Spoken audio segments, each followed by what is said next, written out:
নমস্কার, welcome to my channel. আজকে জন্মাষ্টমী, তো আজকে চালের বড়া বানাতে হয়। তো সেই জন্য প্রথমে তালের রস কীভাবে বানাবে, এটি সব থেকে বড় একটা বিশাল ঝামেলার ব্যাপার। তো আমি এখানে একটা ছোট তাল নিয়ে নিয়েছি। তো সেটাকে ফার্স্টে যেভাবে হাত দিয়ে করতে পারো বা চাকু দিয়ে এটাকে ছুলে নিতে পারো। তো হাত দিয়ে করাটা ইজি ছিল, যেহেতু পাকা তাল ছিল, সহজেই হয়ে গেছে। আর এইভাবে আস্তে আস্তে করে যেভাবে খুলে নেবো, আমি হাত দিয়ে খুলে নিচ্ছি। হাত দিয়ে খোলাটাই ইজি হয়। এভাবে সবগুলো আস্তে আস্তে ছিঁড়ে নেব, একদম পরিষ্কার করে খুলে নেব। তাড়াতাড়ি ইজি হয়ে যায়, কোনো অসুবিধা নেই।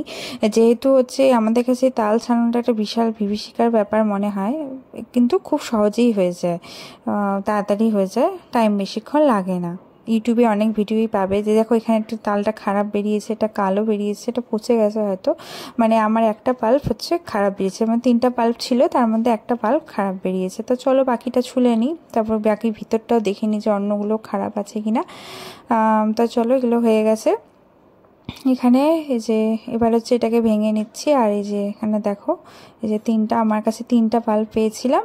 আর এটা একটা খারাপ হয়েছে, তো সেটা আমি ফেলে দেবো, ওটাকে রাখবো না, যেহেতু খারাপ, কারণ বাই চান্স ওই একটার জন্যই হয়তো তিতা হয়ে যাবে, হয়ে যেতে পারে। আর তাল একটু মুখে দিয়ে দেখতে পারো যে ওটা ফার্স্টে বেশি তিতা হচ্ছে কেন, কারণ বেশি তিতা হলে ওই তালের রস দিয়ে বানালেও যতই চেষ্টা করো তাল মানে পিঠা ভালো হয় না, সেজন্য একটু ভালো করে দেখে নিও। এখানে তোমরা চাইলে পুরানো দিনে অনেক সময় কাপড়ের মধ্যে এটাকে জল দিয়ে, গরম জল দিয়ে ভিজিয়ে ওই কাপড়ের মধ্যে ঝুলিয়ে রাখতো। তো সেটার জন্য আমার টাইম ছিল না, তো আমি হালকা জল দিয়ে এটাকে করে নিয়েছি।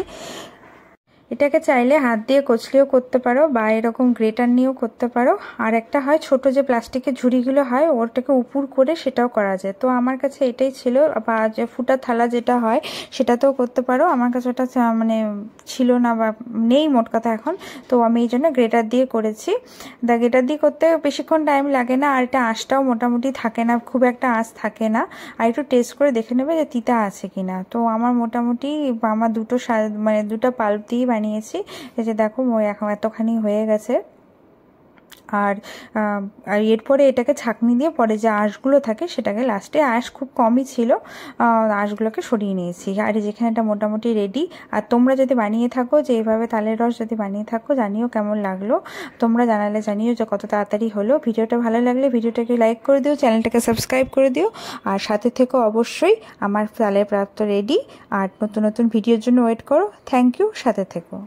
সাবস্ক্রাইব চ্যানেলটাকে অবশ্যই করে দিও। ধন্যবাদ।